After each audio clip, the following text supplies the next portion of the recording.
Bien-aimés, demeurez abondamment bénis et soyez enracinés et fondés dans la parole de Christ qui est la parole de vérité et que le Seigneur dispose vos cœurs en ce moment afin que vous puissiez recevoir cela avec joie, simplicité et vérité de cœur au nom de Jésus-Christ. Amen. Bien-aimés, je vais vous parler de l'enseignement. On s'est rendu compte aujourd'hui que plusieurs se lancent dans l'enseignement parce qu'ils connaissent 2 ou 3 versets. Et d'autres même personnes on leur a dit que arrêter la Bible, ça donne de l'argent. Ça fait aussi que tu sois appelé pasteur, prophète, homme de Dieu, ainsi de suite. Chacun arrête la Bible. Bien aimé, il faut que les gens fassent attention. Et on s'est rendu compte que beaucoup arrêtent cette Bible-là, mais en réalité ne transmettent pas le message qu'il faut transmettre. Mais ils font croire aux gens que ce sont les serviteurs de Dieu, ce sont les appelés de Dieu. C'est Dieu qui les a appelés à diriger les gens, à encadrer les gens et à enseigner la parole de Dieu. Or, il n'en est rien du tout.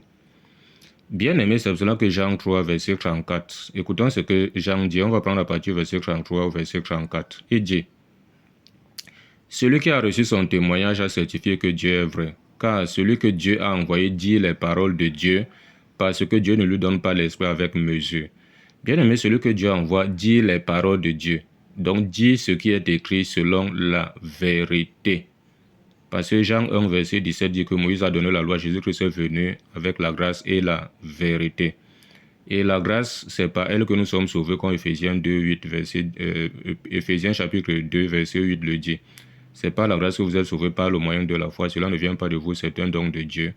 Et la vérité, c'est sa parole. Jean 17, verset 17. Père, sanctifie-les par ta vérité. Ta parole est la vérité. Et il dit aux Juifs qui avaient cru en lui, à Jean 8, verset 30 à 32 là-bas. Il dit, si vous demeurez dans ma parole, vous êtes vraiment mes disciples, vous connaîtrez la vérité et la vérité vous affranchira et vous rendra libre. Bien aimé, comment donc quelqu'un va dire que c'est Dieu qui l'a envoyé, mais ne dit pas les paroles de Dieu? Dit ce qui vient de son propre chef et fait aussi ce qui vient de son propre chef, et il dit aux uns et aux autres que cela vient de Dieu. C'est pour cela que faites attention, vous qui écoutez de telles personnes et de tels messages, que ce soit dans les chaînes de télé ou dans les milieux dits chrétiens. C'est pour cela qu'il est important de sortir de ces milieux-là, parce que la vérité n'y est pas, et de vous accrocher à la vérité.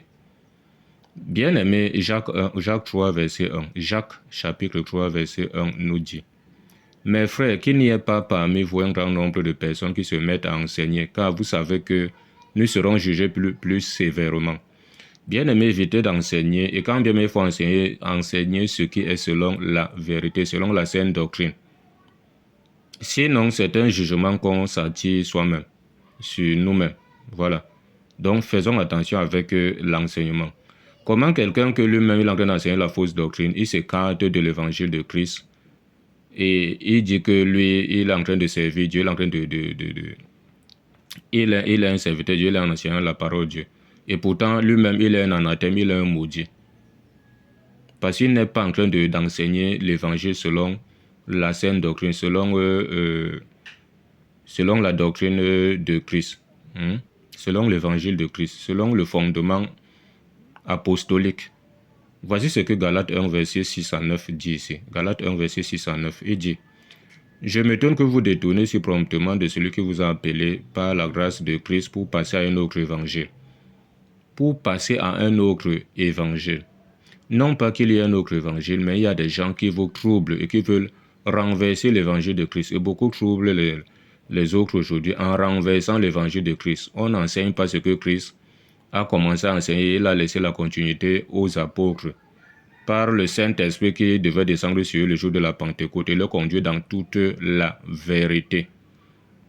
Au verset 8, il dit: mais quand nous-mêmes, quand un ange du ciel annoncerait un autre évangile que celui que nous vous avons prêché, qu'il soit anathème.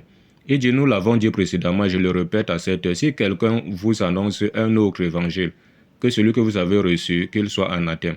Comment quelqu'un qui est anathème va dire que lui là, il va te conduire dans les voies gloires du Seigneur, il va t'annoncer le salut, et pourtant lui-même c'est un anathème, c'est un maudit. Parce que le mot anathème veut dire une condamnation publique, un blâme solennel, une excommunication. Comment quelqu'un qui est donc dans cette situation-là, toi tu le suis aveuglement? Ça veut dire que c'est toi le problème. Il y a même un langage mondain qui dit qu'un menteur vit aux dépens de celui qui l'écoute.